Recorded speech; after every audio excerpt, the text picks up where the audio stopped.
சரி வா உத வாங்கிட்டு நேரம் மாட்டேங்குது. நான் சொல்ற மாதிரி சொல்லு. நீ சொல்ற மாதிரியா? அம்மா தாயே அம்மா நாயே வாடா. அம்மா ஆதிபர சக்தி அம்மா ஆதிபரா சூத்தி ஆதி எவளே அவு இல்ல உங்க அம்மா எங்க அம்மா இல்ல. உங்க அம்மா எங்க அம்மா போயிட்டாங்க. ஆதியா வந்து இந்த அம்மா தான். ஆதியா வந்து இந்த அம்மா தான். உங்களை பாதுகாக்க இந்த அம்மா தான். உடனே இந்த ஊர்ல இருக்குது அந்த அம்மா தான். இல்லாம அவனை கேள்வி கேட்டு கூலி விடுமா போய் சேரான்.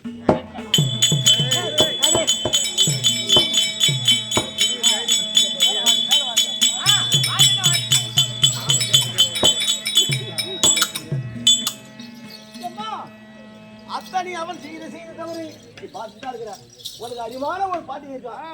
ஆட்டக்காரி ஆட்டக்காரி அருள்தாராயம்மா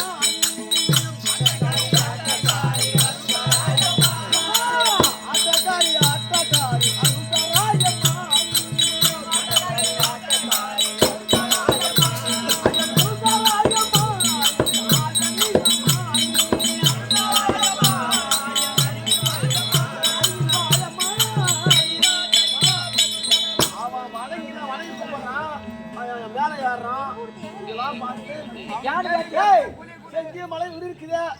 ஆளை விட விரும்புறோம் தான். அவங்க எப்படி தருவாங்க தெரியாது. எப்படி அவனே பார்த்து கொடு. ஏன்னா இப்ப சொல்லலாம் கேள்வி கேட்டு கூலி கூட. ஆமா எனக்கு கேள்வி கூட ஆட்டத்துல வந்து அது சரி மறந்து கூலி சொல்லலாம். மானம் நாடகம் ஆடலாம். அப்ப வாரியாருன்னு சொல்லலாம் முடியுமா? ஐயா அந்த பதில விடையா கூலி பார்த்து எப்படி எப்படி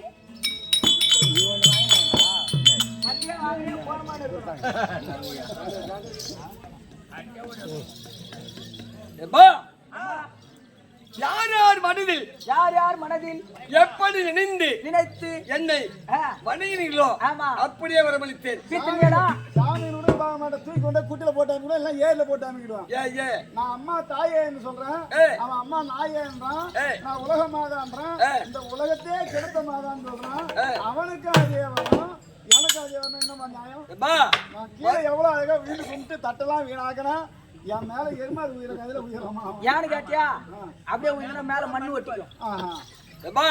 மறுபடி சொல்ற யார் மனதில் எப்படி நினைந்து என்னை வணங்கினீங்களோ அப்படியே வரமளித்தேன். ஏண்டா நல்ல இடத்தோடு வணங்கினா நல்லா இருப்பேன். தீய இடத்தோடு தீய சக்தியோட வணங்கினாக்கா இன்னும் இப்படி இதை விட கெட்டிக்காராகி இன்னும் உதவாங்க. கண்டிப்பா அப்பதான் உடம்பு குறையும். ஆமா இப்ப ஏறி இருக்குது. நீங்க அடிக்கடிதான் கோரி போகுது. பிரம்ம சத்திரிய ஐஸ்வரிய சூஸ்தால் சொல்லப்பட்ட நான்கு வண்ணத்தார் அமர் சபையிலே அமர்ந்திருக்காங்களே. யார் சின்ன மயிலத்தை சேர்ந்த முருகி பெருமா பாலசுப்ரமணியன் இருக்காரு பாரு. வள்ளி தேவானோடு அதாவது மயிலம் அதை விட்டா இந்த ஒட்டனங்கள் தான். அது பெரிய மயிலம், இது சின்ன மயிலம். அவங்க மும்மூட்டி புருஷ மொஞ்சாலே பார்க்கலாம். மற்ற ஊர்ல முருகி பெருமா தனந்தனிமையா பார்க்கலாம். தனியா ஆண்டி வேஷம் பார்க்கலாம், ராஜா வேஷம் பார்க்கலாம், ஏதோ பார்க்கலாம். அப்படி இருக்க அந்த முருகி பெருமாள் வள்ளி தேவாரோட பாதத்துக்கும் அவர்களுக்கு இந்த ஒரு இரவு அதாவது எப்படி மண்டல பூஜை செய்து 40வது மண்டல பூஜை 40வது நாள் மண்டல பூஜை சாட்சி இருக்கும் நல்லா தெரிஞ்சுக்கிறேன். அப்படி 40வது நாள் இந்த அவருக்கு திருவிழா நடத்துவாங்கல்ல அந்த வகையில அனைத்து உள்ளங்களை சேர்ந்தாங்களே அதோட பாத்துக்கும் அவங்களுக்கு ஜாயினது மாதிரி இருக்கும். இன்னும் சுற்றுப்புற இருக்கா மாதிரி வந்திருக்கக்கூடிய அங்களோட பாத்துக்கும் நம்ம போல நாடுகாரி வந்திருக்காங்க. அவர்களுடைய பாதத்துக்கு அருள்மிகு ஐயனார் நாடு சபா முடிவில் சேர்ந்த அனைவருக்கும் உனக்கும் போட்டாலும் வந்து யாருப்பா உன் பேர் என்ன நாட்டை சேர்ந்தவங்க யாருடைய மாதிரி என்ன கேரளம் ஏதாவது ஒண்ணும் புரியல. போராட்டி விரிச்சு விட்டு வந்துக்கிறேன் பூந்தல.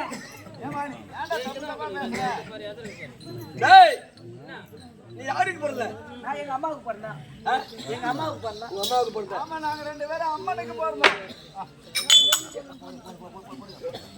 என் பேரு என்ன யாருக்கு தெரியுமா? எனக்கு தெரியாது. தெரியாதா?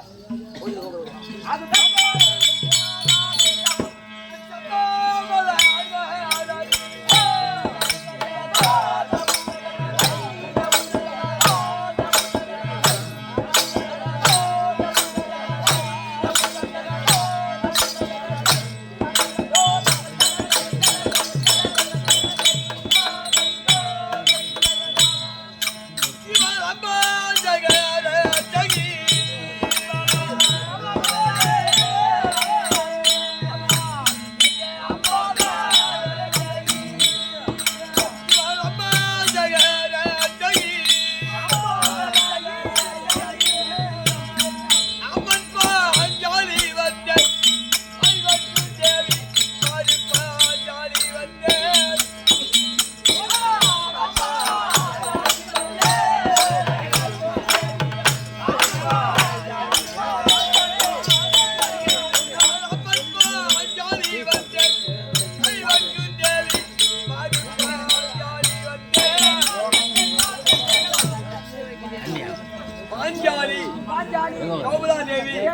அப்படிதான் தெரியும். நீதான் பாஞ்சாலி தெரியாத தவறான வார்த்தை பேசிட்டான். என்ன மன்னிச்சிரியம்மா.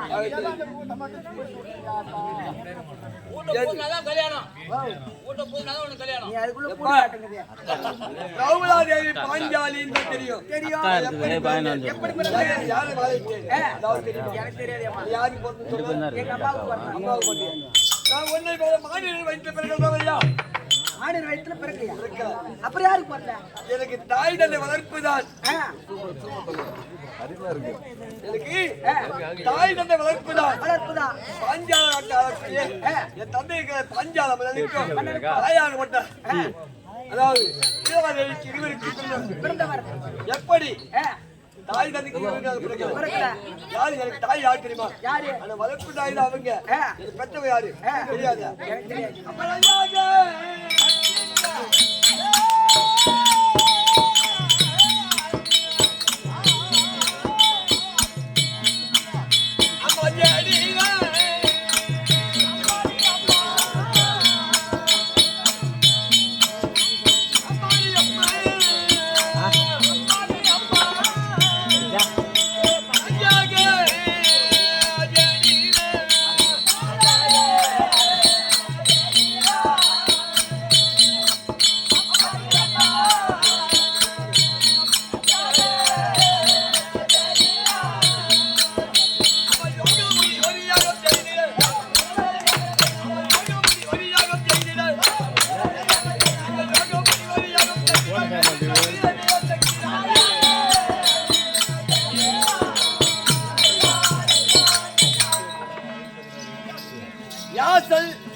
உபயாசன் சொல்லக்கூடிய முனிவர்களை கொண்டு வந்து என் தந்தையாகப்பட்டவரு 12 வருஷமாக நமக்கு பிள்ளை என்பது கிடையாது.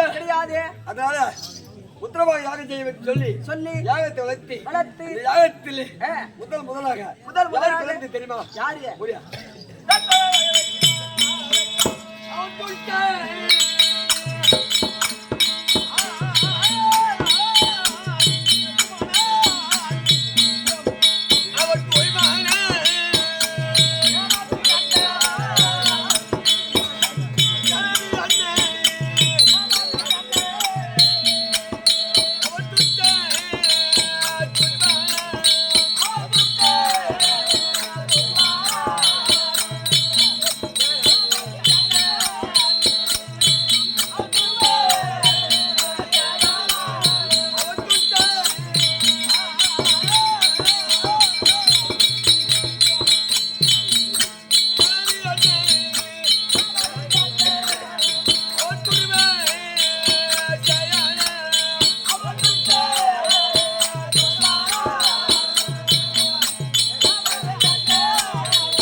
பிறந்தார். இரண்டாவதாகவே யாகஜேனி பிறந்தேன். எப்படி பிறக்கும்? அதாவது சிசுவாக இருக்கு புழு போல. நான் அப்படி கிடையாது தம்பி. அறுவை தெருவை மங்கை மடந்தை சொல்லக்கூடிய 4 பருவம் பெண்ணாகவே பிறந்தேன். அறுவை தெருவை மங்கை மனதை என்று சொல்லக்கூடிய 4 பருவம் அடைந்து பருவ பெண்ணாகவே பிறந்தேன். ஆகட்டும். மூன்றாவதாக எங்கிருந்து சொல்லக்கூடிய வில்லோந்தி பிறந்தது. எங்கு வில்லு? ஆமாண்டா, எங்கு வில்ல? 110 அடி. 120. ஓ கண்ணா, அப்படி வில்லோந்தி பிறந்தது. வில்லு கண்ணா. நான்காவதாக சிகண்டி என்று பிறந்தது. ஓ சிகண்டி ஒன்று. ஆமா, இந்த சொட்டுக்கோள் தான். அப்படி நான் பிறந்து என் தந்தையாகப்பட்ட பார்த்தார். எப்படி எப்படி? அன்று துரோணாச்சாரியிடம் சபதமிட்டோம் அல்லவா? துரோணாச்சாரியிடத்துல சபதமிட்டோம் அல்லவா? எப்படி? எப்படி? என் தந்தையாகப்பட்டது துரோணாச்சாரியிடம் கல்வி கற்று வந்தார். துரோணாச்சாரியிடத்துல பாஞ்சாலம் அல்ல. அப்படி கற்று வரும் பொழுது அப்போ வந்து அதாவது சொல்லுவாங்க, இன்னைக்கும் சொத்துக்கு இருக்கு, வித்தக்கு இருக்கு, ரத்தக்கு இருக்கு உள்ளவன் அவன் சும்மா இருக்க மாட்டான், சொகப்பட மாட்டான். அத போல என் தந்தையாகப்பட்டவருக்கு சொத்துக்கு இருக்கு அதிகம். அன்னைக்கு தந்தை பாஞ்சாலம் மன்னனுக்கு சொத்துக்கு இருக்கு. அப்படி இருந்த பொழுது துரோணாச்சாரி பார்த்து என்ன சொன்னார்? உனக்கு குடிகாணிக்கு வேணும் என்றால் கேளு. இந்த நாட்டில பாதி எழுதி வைக்கிற உனக்கு குடிகாணிக்க ஒன்று கொடுத்தால் கேட்டால் கொடுக்குறேன். இந்த நாட்டில பேர் பாதி நாட்டை எழுதி வைக்கிறேன்னு சொன்னாரு. அப்ப சொன்னார் துரோணாச்சாரி என்ன சொன்னாரா? ஐயா பாஞ்சாலம் மன்னா, இப்போ வந்து குடிகாணிக்கு தேவையில்லை. என்னால் முடியாத காலத்துல வயசுல வயதான காலத்துல கேட்டால் அன்னைக்கு உனக்கு கையில எடுத்த குடு அப்படின்னு கேட்டாரா? சரி சொல்லி விட்டாரு. உடனே ஒரு நாள் தினத்திலே யாரு துரோணாச்சாரி மணி கிருபி இருக்காங்களா? அவங்களுக்கு அவங்க பரிசோதனை வேண்டும் என்று சிவபெருமான் பட்டவர் அன்னம் கேட்பதற்காக அதாவது சாமியாரா வந்தார். ரூபத்துல. ஆமா, சாமியார் வந்த பொழுது பார்த்த உடனே துரோணாச்சாரி தினந்தோறு காலையில இருந்து ஸ்நானம் முடிப்பதற்கு ஆற்றுக்கு செல்வது. அப்படி செல்லும் பொழுது சிவபெருமான் வந்து வரும்பொழுது ஐயா அன்னம் வந்து சொல்லும் பொழுது அப்ப எடுத்துட்டாரு. ஐயா அம்மா கிருபி சாமியார் வந்திருக்கிறார், மனம் கோலாமல் அவர் என்ன கேட்கிறாரோ சொன்ன உடனே அவர் சொல்லிட்டு போயிட்டாரு. நம்ம சாப்பாடு அவர் சாப்பாடு கேட்ட ஓடி வந்து சங்கமரை உட்காருங்க அப்படின்னு சொல்லிட்டு சங்கமருக்கு எதை பரிமாறி போகும்போது அப்ப சொல்றாரு அவரு, ஐயா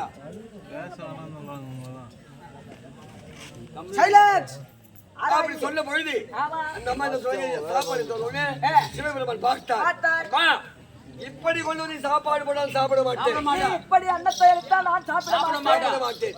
அதாவது உன் உடம்பிலே ஒட்டு ஆடு என்பது இல்லாமல் நிர்மலத்தோடு கொண்டு வந்து பரிமாறினால் அன்னத்தை போஷிப்பேன். பிறந்த மேனியாக வந்து எனக்கு அன்னத்தை அளித்தால் நான் சாப்பிடுவேன் அப்படின்னு தெரிவித்தாரோ. அப்போ நம்ம பார்த்தது சரி, இந்த சங்கம நம்ம சோதிப்படி வந்து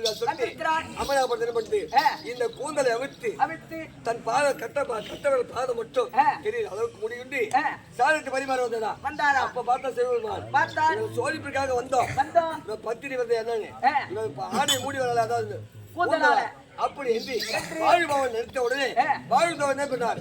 வாயற்படியால் தெருவாயற்படியால் வந்து தோட்ட வாய்ப்படியால் போனாராம் காத்து. ஆமா, அப்படி போகும்போது கூந்தாகப்பட்டது வெளியே உடனே இவருடைய விந்தாகப்பட்டது வீரியமாகப்பட்டது வெளியேற்பட்டது. விந்தாகப்பட்டது அப்பேற்பட்ட சாதத்திலே விழுந்து விட்டது. விழுந்த உடனே அப்போது பார்த்தார் சிவபெருமான், அம்மா நம்ம வந்து முடிச்சு சொல்லிட்டு நான் வருகிறேன் அவர் தெரிஞ்சு போயிட்டார். போன உடனே இவர் பார்த்தாங்க, அம்மா இந்த சாதம் வீணா போயிடுச்சு, அந்த ஆளுடைய வீரியம் வீணி போச்சு, இது யாரும் சாப்பிடுவாங்களா? சாப்பிட சொல்லி அதாவது அசும் என்று சொல்லக்கூடிய குதிரை கொட்டா அந்த குதிரைக்கு கொண்டு வச்சாங்க. வச்ச உடனே டிசிப்ளின் நாட்டு தங்காமல் 3.25 நாழிகையில் குழந்தை ஒண்ணு. ஆமா, எப்படி குழந்தை பிறந்தது? எப்படி குதிரை முகம். ஆமா, மனித உடல் குதிரை முகம், மனித உடல். அது எப்படி தாய் கொடுப்பாங்க பாலு? இல்லையம்மா. அப்பொழுது அதாவது சாலவனமுத்தி வந்த துரோணாச்சாரி பார்த்த உடனே இந்த குழந்தையோட காரணம் என்னன்னு கேட்டாங்க. இந்த அம்மா நடந்தது சொன்ன உடனே அப்ப குழந்தைக்கு பால் வேணுமே, இது யாரு தாய் கொடுப்பாங்களா? ஏன் குதிரையாச்சு அப்படின்னு சொல்லிட்டு அஞ்சு சென்றாங்க தந்தை இடத்துல பாஞ்சாலம் அப்படின்னு சொல்லி தெரிய போயிட்டு அங்கே எங்க நாட்டில் இருக்கக்கூடிய சோமசுதம் சொல்லக்கூடிய மந்திரி அந்த மந்திரி கூப்பிட்டு உங்க ராஜா இருந்தால் துரோணாச்சாரி வந்துக்கிற அப்படின்னு சொல்லிட்டு வந்தாங்க. அவர் சொன்ன உடனே எங்க அப்பா வந்தாரு. வெளியே பார்த்துட்டு துரோணாச்சாரி பார்த்துட்டு, டேய் அந்த துரோணாச்சாரி யாருன்னு தெரியாது, அவன் யாருன்னு தெரியாது, அவனை கழுத்தை பிடிச்சி வெளியே தடுற போட்டோம். கழுத்தை பிடிச்சி அப்படி சொல்ல பொழுது அப்போ சொல்லிட்டு வந்தாரா, அதே பாஞ்சால மன்னா பாஞ்சால மன்னா எப்போது என்னை வரவழைத்து அவமானப்படுத்தினாயோ அவமானப்படுத்தினாயோ சமமாக உன்னை போல ஒரு மாநிலனுக்கு கத்தி கொடுத்து அவனால் உன்னை அடித்து ரதக்கம்பத்தை கட்டி தோன்றிய காலையில் போடா விட்டார் என் பேர் துரோணாச்சாரி அல்ல அப்படின்னு அவர் சபதமிட்டார். அப்போ அதே சொன்னார் என் தந்தை அதே துரோணாச்சாரி உனக்கு எதிர்பார்த்து சொல்கிறேன் எந்த ஒரு மாணாக்களுக்கு நீ வித்தை கத்து கொடுத்து அவன் என்ன கட்டி இழுத்து போறானோ அவன் தோலுக்கு பெண்ணோ மணப்பதற்கு உன்னை மடிப்பதற்கு ஒரு ஆணோ விட்டால் என் பேர் பாஞ்சால மன்னன் அல்ல என் பெயர் பாஞ்சால மன்னன் அல்ல அப்படின்னு தெரிவித்தார். அந்த சபத்துக்கு யாகத்தை வளர்த்தி நான் பிறந்து அதாவது ஆனால் அழகு மன்னன் ஐவர் ராஜாக்களிலே எப்படி நிருபத்தை தந்தை ஆமா இந்த நிருபத்தை வந்து எப்படி கேட்டாங்க சுயவரத்திலே அந்த 150 அடி வில்லை நிறுத்தி அது கீழே சந்தனத்தை கொளுத்தி மேலே மச்சத்தை கட்டி இந்த சந்தனத்தை பார்த்த வண்ணமாகவே மச்சத்தை யாரு ஒரு அடுக்கிறாரோ அன்னவருக்கே என் மகள் கரப்பிட்டுக் கொள்கிறேன். பெருத்த தடாகம் அந்த தடாகத்தில் மஞ்சள் நீரை நிரப்பி நீரை பார்த்த வண்ணமாக யார் ஒருவர் மேலே சொல்லிருக்கக்கூடிய மச்சக்கொடி அறுக்கிறாரோ அன்னவருக்கே திருமணம் செய்து கொடுக்கிறேன். அதை வார்த்தை கொண்டு அதாவது நிருபத்தை பார்த்த உடனே ராஜாக்கள் வருவார்கள் என்று அனைவரும் பார்த்து இந்த வில்லை வளைப்பவன் யாரு இவளை மணப்பது யாரு அப்படின்னு அறிவிட்டாயா தேச ராஜாக்கள் எல்லாம் வரும்பொழுது பார்த்து கொண்டிருந்தார்கள். அப்படி இருந்த பொழுது முதலாக யாரு வந்தார்? பாவியாக துரியோதனன் வந்தார். துரியோதனன் வணங்காமுடி சேகரன் வந்தார். இரண்டாவதாக சராசந்தன் வந்தான். சராசந்தன் மூன்றாவதாக அங்கிதஸ்தை ஆளக்கூடிய கர்ணன் அனைவரும் அமர்ந்தார்கள். அமர்ந்த பொழுது முதலாகவே சராசந்தன் எழுந்தான். வில்லை வளைத்தான். எறிந்து மண்ணை கவி கொண்டான். இரண்டாவதாக கர்ணன் எழுந்தார். கர்ணன் எழுந்து வில்லை வளைக்கும் போது லேசாக வளர்ந்தது. நான் இருந்து அவரும் மண்ணை கவி கொண்டார். அவரும் அவை அப்ப என்ன நினைக்கிறேன்? அண்ணா நாராயணா கோவிந்தா கோபாலா நான் பிறந்தது யாருக்காக ஆனால் அழகு மன்னன் ஐவர் ராஜாக்களில அர்ஜுனாகப்பட்டவர் அவர் இருக்கிறாரா? இந்த பாவியாக துரியோதனன் அரக்கு மாளிகை கட்டினார்கள் சொன்னார்களே அந்த அரக்கு மாளிகை ஐவர் ராஜாக்கள் மடிந்து விட்டார்களா? அப்படி என்று நான் நிறுத்தி ஆயிரக்கணக்கான சத்தியமாக இருந்த பொழுது அப்போது பாவியாக துரியோதனன் எழுந்தான். எழுந்து வில்லை வளைத்து நாணி பூச்சி பொழுது அந்த நாணி எழுந்து அவனை மண்ணை கவி கொண்டாள். அவரும் மண்ணை கவின்னு போறாரு. ஆமா. அப்போ நான்காவதாக ராமனிடத்திலிருந்து ஐயா ராஜாக்களே உங்களை போல சத்திரியன் வில்லை வளைக்கலாமா இல்லை என்னை போல பிராமணர் வளைக்கலாமா அப்படின்னு கேட்டபொழுது என் தமிழாகப்பட்டவர் கிறிஸ்துவ ஐயா எம்மதமும் சம்மதமே. எந்த ஜாதியான இந்த வில்லை வளைத்து மச்சத்தை அறுத்தால் என் தங்கையை கடமிட்டு கொடுக்கிறேன். சொல்ல உடனே எழுந்து வந்தார். வில்லை வளைத்தார். பூட்டினார். மச்சத்தை அறுத்தார். பாஞ்சாலி வாயில் கடமிட்டு பாஞ்சாலியை கரம்பிடித்து செல்கிறார். கரம்பிடித்தது பொழுது அப்போது பார்த்தார்கள். பாவியாக துரியோதனன் சராசந்தன் இந்த கர்ண மூன்று பேர் மன்னவன் பிராமணன் அவன் வில்லை வளர்த்தி இவளை இட்டு போறாங்க. நம்ம சத்திரியை இருக்கத்தான் இவனை விடலாமா? அப்படி என்று வழிபட்டு அன்னைக்கே சண்டை. உங்க திருமணத்துக்கு அன்னைக்கே சண்டை. ஆமா அப்படி இருந்த உடனே எங்க எங்க அத்தியாகப்பட்ட குந்தாதேவி குந்தமாதேவி ஒரு புலவர் வீட்டுல அதாவது விளாடுனால் அழைக்கப்பட்ட நாட்டுல இருக்காரு. ஒரு புலவர் வீட்டுல அப்படி இருந்த பொழுது என் மன்னவன் சென்று உண்மை வாய்ப்பு நான் ஒரு கண்ணியை கொண்டு வந்திருக்கிறேன். அப்படி அவர் சொல்லும் பொழுது வயதான காலத்தில் அவங்களுக்கு கனி என்று கேட்டது. கனி கொண்டு வந்தால் இவர் ராஜாக்கள் கேட்டுக் கொள்ளுங்கள். ஒரு கண்ணியை கொண்டு வந்திருக்கிறேன் என்ற வார்த்தையாகப்பட்டது குந்தமாதேவியின் காதிலே கனி என்று வீழ்ந்தவுடனே அப்படி நீ கனியை கொண்டு வந்திருந்தால் ஐவர் ராஜாக்களும் பங்கிட்டுக் கொள்ளுங்கள் அப்படின்னு தெரிவித்தாங்க. அம்மா நான் கொண்டு வந்தது கனி கிடையாதம்மா. கனி அல்லம்மா. கன்னி பெண்ணை கொண்டு வந்திருக்கின்றேன். கன்னி பெண்ணை கொண்டு வந்துள்ளேன் அப்படின்னு சொல்ல பொழுது எப்பா எப்படியாவது சரி சரிதான். தாய் வாக்கியம் தேவ வாக்கியம் போல ஆமா. சொன்னதான் ஐவர் ராஜாக்கள் திரும்ப சொன்னாங்க. ஐவர் ராஜா திருமணம் முடியும் போது அப்போ எங்க அத்தை புதுமாரி என்ன தெரிவித்தாங்க? என்ன தெரிவித்தாங்க? சாதத்தை கொடுத்து அம்மா என் மக்கள் ஐவர் ராஜாக்களுக்கு பரிமாறு அப்படின்னு சொன்ன பொழுது அதாவது இருக்காரு அவர் கடைசியா அமர்ந்தாங்க. கடைசியில இவருக்கு 4 பேர் அமர்ந்தாங்க. அப்படி அமர்ந்த பொழுது சாதத்தை கொடுக்கும் பொழுது அவருக்கு ஐவர் ராஜாக்களில் 4 பேருக்கும் ஒரு விதமாகவோ இவருக்கு ஒரு விதமாக கிடையாது. இவருக்கு தான் வளர்ச்சாச்சு அவரு கிடையாது. ஐவர் ராஜாவுக்கு எப்படி பரிமாறணும் அதே போல அவருக்கு பரிமாறும் போது அப்ப என் அத்தியாக குந்தாரியை பார்த்துட்டு அப்பா நான் எப்படி என் பிள்ளைகளை வளர்க்கின்றனோ அதே போல் இன்று வந்தவள்ளி நான் எப்படி என் பிள்ளை வளர்த்தா அதே போல நீ நடத்துகிறாயே நல்லா இருப்பேன் அப்படின்னு தெரிவித்து எங்க அத்தை வீட்டுல விட்டாங்களே. வீட்டுல விட்ட உடனே அதாவது என் பெரிய மாமல இருக்கா தெரியுமா? யாரு? திருதராட்டினா. ஐவர் ராஜாக்களும் அண்ணன் வீட்டுக்கு விருந்துக்கு சென்றாங்களா ஐயா?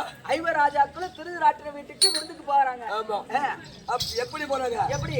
நாங்க இந்திரபிரதேசம் கட்டி ஐவர் ராஜாக்களும் என் அண்ணனுடைய பகவான் அருளியாலே கோபால கண்ணனுடைய அருளினாலே 66 வீதி ஒரு வீதி ஒன்றுக்கு 66 வீடு இந்த பிரதேசங்கள் பாரு 86 வீதி ஒரு வீதி ஒன்றுக்கு 86 வீடு அப்படி இந்த பொழுது இந்த நாட்டை அதாவது ஒரு வீடு கட்டினாக்கா கிரகவசம் பண்ணுவாங்க ராமனர் கூப்பிட்டு அதே போல அதாவது கப்பம் வாங்கி வர சொல்லி என் மன்னவனை கப்பம் கொண்டு வரும்போது அப்ப தெரிவித்தார்கள். மாமா யாரு கேக்குறாங்க? பிராமணர்கள் வருவார்கள் இல்லாதப்பட்டவங்க வருவாங்க இருக்கப்பட்டவர்கள் அவர்களுக்கு கொடுக்க வேண்டிய பொன் பொருள் வேண்டுமாமா அப்படின்னு சொன்ன பொழுது எப்பா இருக்குது கொஞ்சம் இருக்குதா அதை கொடுக்கலாம் போது என் மன்னவர் பெரியவர் இருந்தார். மாமா நான் கொடுக்கிறேன் தருமானி கொடுப்பேன் 2 பேரும் கொடுத்து 3வது பேருக்கு இல்லைன்னு 2வது யாரு பீமாச்சி என்றார். மாமா நான் கொடுக்கிறேன் பீமானி கொடுப்பேன் இல்லாத பிராமணன் முன்னால வந்து கை நீட்டுவான் ஒரு அடி அடிப்பேன் அவன் சாபத்தை கொடுப்பான் யாருதான் மாமா கொடுக்க வேண்டியது அப்படின்னு சொன்ன பொழுது அதுக்கு ஆள் இருக்கிறாண்டா யாரு மாமா? உன் பங்காளி அவன் துரியோதன மாமா அவன் பங்காளி ஆச்சே ஒரே பிராமணன் குத்துட்டு இருக்கிற பிராமணனுக்கு சாபத்தை கொடுத்துருவானே அப்படின்னு சொல்ல போயிட்டு அப்ப சொல்றேன் எங்க அண்ணன் தர்மா எதற்கு அஞ்ச வேண்டாம் அவன் தன்னராக உள்ளவன் அவன் கரம் பட்ட உடனே அந்த பொன் ஒரு மாமலையா வளர்ந்து கொண்டு சொன்ன பொழுது அழைப்பு கொடுத்த உடனே பாவியாகி துரியோதனன் தன் தம்பிமாரோடு 99 பேர் வந்தார்கள். இந்திரபிரதேசமாகப்பட்டது விசித்திரமாக மேடு பள்ளமாகவோ பள்ளம் மேடாகவோ தாழ்ந்த வரப்படியும் உயர்ந்த வரப்படி துரியோதனன் கண்ணுக்கு தெரிஞ்சது உடனே மேல் மாடியிலே நான் உப்பறையில அதாவது கூந்தலை உலாத்தி கொண்டு நிற்கின்றேன். அழகாபர கூந்தலை உலாத்தி கொண்டு இந்த பொழுது இந்த பாவியாகப்பட்டவனுக்கு தாழ்ந்த வாய்ப்படி உயர்ந்து வருவது தெரிந்த உடனே இவன் குளிர்ந்து வராமல் இப்படி நேரா வந்தா பாரு அந்த உடனே அப்படி முடிந்த உடனே என் பெரியாட்ட பிள்ளையாச்சே அப்படின்னு பரிகாசமாக குளிஞ்சு வரக்கூடாத குருட மகனே அப்படின்னு ஒரு சொன்ன இவன் தான் வந்து அதோட விட்டா அவன் தம்பி 98 பேர் வந்து திடீர் விடுறான். அந்த கண்ணன் தத்தது அத்தனையும் தன் குருடா அப்படி ஒரு வார்த்தை சொன்னேன். இந்த வார்த்தை 2 வார்த்தையை என்ன கொண்டு ஐவர் ராஜாக்களை விருந்துக்கு வர வைத்து சூது சோகத்தை ஆடி நாடு நாங்கள் பழித்து மனிதன் நுழைத்து ஓராண்டு வைத்து வந்தால் நாடு பிரிவாக தருவேன் தெரிவிக்க மீண்டும் என் கண்ணில் தேய்த்தன் தெரிந்து விட்டால் மீண்டும் 12 ஓட்டுவேன் அப்படின்னு கராணித்தார். அவனுக்கு சொன்ன மாதிரி 12 துளைக்கணும் வச்சுட்டு அதாவது நீங்க வந்து எங்க இருக்கு உபலாயத்தில் இருக்கிறேன் வனவாசம் ஓராண்டு அத்தியாவசத்தை கழித்து உபலாயம் பட்டணத்துல இருக்கிறோம். இந்த இடத்துல என்ன காரணம் தெரியவில்லை ஒரு மணி உத்தரவு அந்த உறவு சொல்லிட்டு வரேன் ஆகட்டும். ஐயா ஐயா